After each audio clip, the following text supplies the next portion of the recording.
Magandang umaga po sa ating lahat. Mali po yung nasabi ko. A reading from the Gospel according to Matthew dapat. Nilipad yung page. When we mention, dear friends, the musical version of Les Miserables, the first song I think that comes to mind is On My Own. Sung, of course, by our very own Lea Salonga, playing the character Eponine.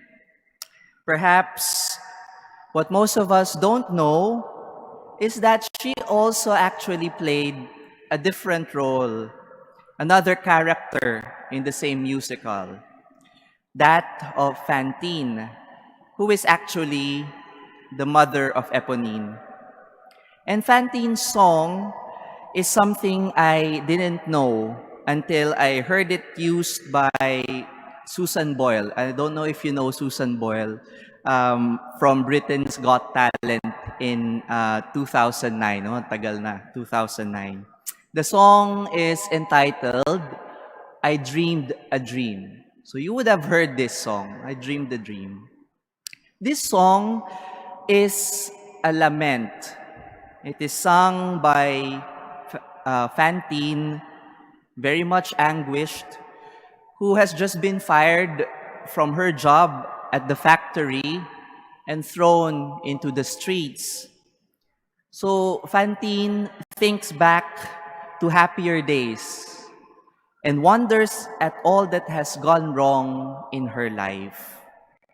Sabi nga ni Fantine sa kanta, I had a dream my life would be so different from this hell I'm living, so different now from what it seemed. Now life has killed the dream I dreamed.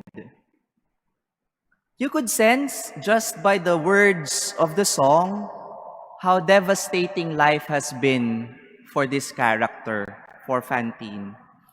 Her dreams for her own life shattered one day because of life's circumstances. This song, dear brothers and sisters, could very well be the same song of Saint Joseph. As he slept that night after he found out about Mary being pregnant. This could very well be what was going through his head, itong si San Jose, as he tossed about the idea of whether or not to keep their betrothal, their engagement. I dreamed a dream. We could hear Joseph say to himself, I dreamed a dream and now everything is shattered. But there are dreams that cannot be and there are storms we cannot weather, sabi sa kanta. And he could very well be, Saint Joseph, he could very well be feeling hurt, furious, heartbroken even, because of that news that Mary is found with child. At ang masakit pa doon, hindi naman nila anak. Until, dear friends, God speaks to him in a dream. God speaks to Saint Joseph in a dream. Sabi ng anghel, he is to become the father of God's son. Wala ito, mga kapatid, wala ito sa hinagap ni San Jose. This was not his dream. His only dream was to marry the woman of his life, Mary, and start his own family, and maybe spend the rest of their lives in Nazareth, quietly. He being the provider of the family as a carpenter, Mary taking care of their child, their children perhaps. And then out of nowhere, malalaman niya na si Maria ay nagdadalang tao at ang paliwanag pa ay isang hindi kapani-paniwalang bagay na nilukuban siya ng Espiritu Santo at ngayon ay nagdadalang tao. What would you think if you were Saint Joseph? How would you feel if you were Saint Joseph? Mga kapatid, hindi madali ang hiningi ng Diyos kay San Jose. What was asked of Joseph ultimately was to swallow his pride and to change and revise his dream. To swallow his pride. Maari siyang maging source, no? Para kay Jose, to swallow his pride. Maari siyang maging source ng unending chismis ng mga marites ng Nazareth. Yung asawa niya. Yung anak nila, hindi naman siya ang ama. He was asked to revise his dreams. He would have wanted to father his own son, but he had to let go of this version of this dream and let God's version come about instead. Mga kapatid, sa pagkakatawang tao ni Jesus, God has done exactly what He asked Joseph. What He asked Joseph to do. In Jesus, we see a God whose humility far surpasses what we can think of. Kakaibang pagpapakumbaba. In Jesus, we see a God who revisits His dream of one day reconciling with all of His creation, estranged from Him because of sin.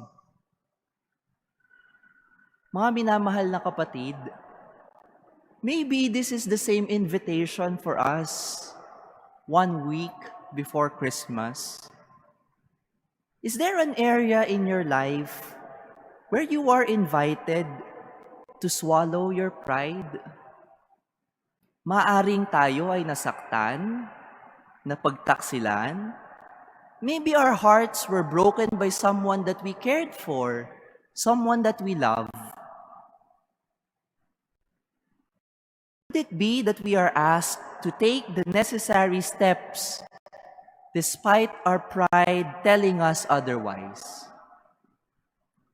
Or perhaps there is an area in our lives where we are asked to revisit and, if necessary, to revise and change our dreams.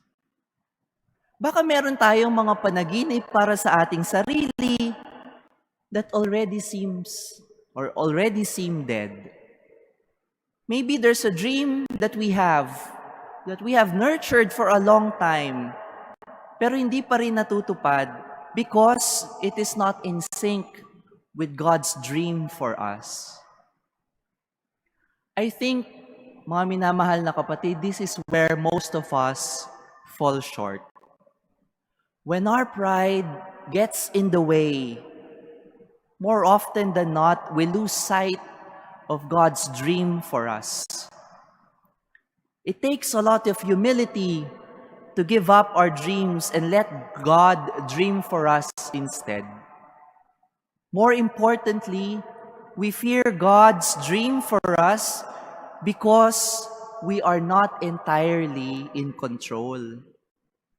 We fear God's dream because it's not going to be entirely about us anymore. In all of this, maaaring panghawakan natin ang imbitasyon, ang bati ng anghel kay San Jose. Do not be afraid. Huwag kang matakot. Huwag kang mangamba. At bakit hindi tayo matatakot? At bakit hindi tayo mangangamba? Because God is Emmanuel. God is with us. Sumasa atin ang Diyos. Despite the uncertainty that swallowing our pride and changing our dreams entails, we are invited not to be afraid because God is with us. It is when we let go and let God that the mystery of God's presence become more pronounced in our lives. This is when we experience God truly as Emmanuel, a God who is with us Not just at one point in history when He was born some 2,000 years ago. No, a God who continues to be with us and promised to be with us until the end of time. Mas lalo nating nadarama at nararanasan ang presensya ng Diyos na sumasa atin kapag hinayaan natin ang panaginip ng Diyos para sa atin ang manaig.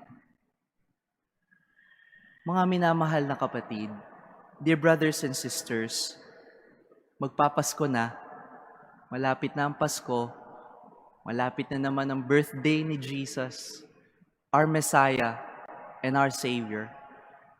We have Him because God humbly dared to dream a dream. And what is that dream? To be with us as one of us. Hayaan mo naman ng Diyos ang kumanta ng I Dreamed a Dream. But this time, it's not going to be a lament or a song for the brokenhearted. This time, listen to the Lord telling you, personally, let us dream a dream together.